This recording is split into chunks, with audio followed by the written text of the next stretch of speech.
Yan po mga ka-farm. Kasalukuyan po kaming nag-first shot. Yan.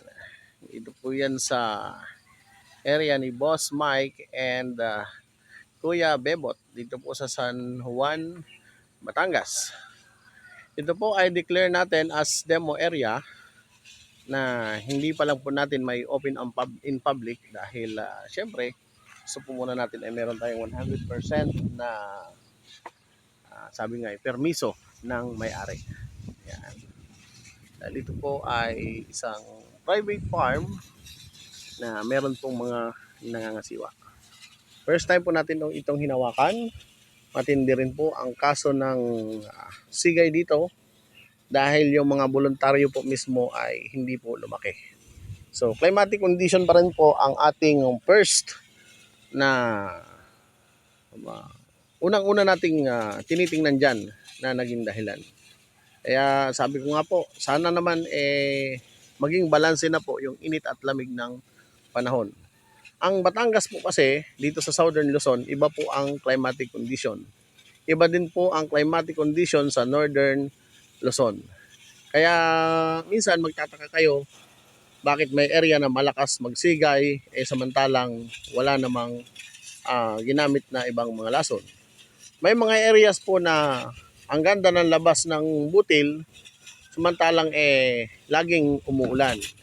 So isa pong pagbabahagi sa akin po under my own observation, mas gusto ko pa po yung umuulan, umiinit, kaysa po doon sa mainit na panahon, tapos ay malamig po sa gabi na nababasa po ng hamog ang ating mga bulaklak. Dahil yan po ay nagdudulot po ng hindi magandang reaksyon sa ating pong mga bulaklak, kahit po sa ating pong mga butil. Hindi po natin pwedeng sisihin ang mga ginagamit natin na lason at gamot kung ang interval po natin sa pag-spray ay malayo o hindi dikit, at lalo't higit ay contested na natin ang ginagamit natin ng mga protocol at mga chemicals. Kaya kailangan po nating maintindihan na ang atin pong mga ginagawa ay base sa atin pong karanasan at ang atin pong mga ibinabahagi na nararanasan sa pagmamangga, lalo na po yung pahirapan sa pagpapabutil. Yan po ay first time naming na-experience sa loob po ng 12 years of experience in actual farming practices ng Ka-Farm TV Mango. Yan. So kaya po ako, yung isang area namin sa Dinalupihan, Bataan, yun po ay meron po akong testimonial video doon. At malapit na rin pong balutan. So although merong mga lumaki, pero majority po talaga ay nagsigay o hindi po lumaki. Kaya update ko po kayo doon pag nagbalot na. Kasi maraming nagsasabi na ganito ganyan. Hindi po ninyo kayang tanggapin sa inyong mga sarili na hindi po ninyo alam yung tinatawag po na climatic condition. Ngayon, kung ang layunin ko lamang po ay magpasikat o magpakilala, hindi ko na po kailangan ipakita sa inyo yung mga negative na resulta. Bakit po? Para po maibahagi ko sa inyo, para yung iba po ay masagot yung kanilang mga problema na hindi po nila masagot-sagot kung bakit nagkakaganoon po yung kanilang mga butil at bulaklak. Samantalang malalamig naman yung ginagamit nila ng mga lason, insecticide, or fungicide, mga ka-farm. Kaya sabi ko nga po doon sa boss ko, magsa-second crop po tayo dahil ang naging kalaban po natin ay climatic condition. Makapal na hamog sa gabi, mainit na araw sa araw ay sobrang init, at late ang development, plus wala din pong pollinator sa aming area po sa Dinalupihan, Bataan. So yun po naman ay bulaklak pa lang, sinabi ko na po sa kanila yung naging observation. Kaya sabi nga po ni boss kagabi, basta balutin kung ano yung mababalot at magse-second crop na po kami, mga ka-farm. So yun lamang po muna, and God bless mula po dito sa San Juan, Batangas. Kasalukuyan po kami nagpe-first shot with Jeff. At andun po ang amin pong Anli Tubig. Ayun o, yun, dalawa po sila dito. Si Paring Tubig ng Sambales, si Celso Tubig, puntahan ko para ma-vlog din po natin siya.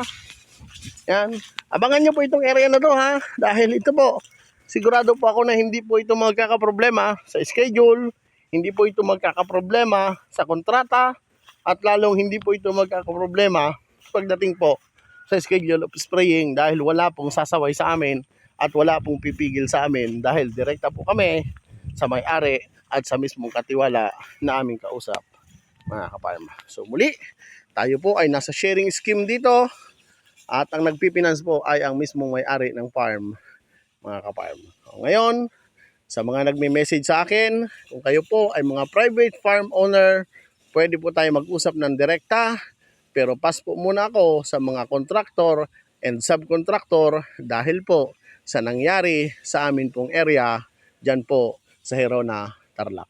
Tatapatin ko na po kayo. Ako po ay na gamit lang at hindi ko po alam yung kanilang mga agreement pagdating sa kontrata. Kaya kailangan pong bumalik yung nagastos ng akin pong financier at syempre yung akin pong pagod at syempre yung sakripisyo ko po sa pag-aalaga ng area na yon, mga kaparm.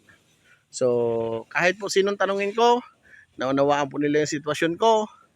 Kaya sabi ko nga po, meron po tayong legal na proseso. Hindi po kami papayag na ang amin pong mga pinagpaguran, lalo na po yung kapital ng akin pong financier na naging third subcontractor ng area na yon ay hindi po may babalik, mga kaparm.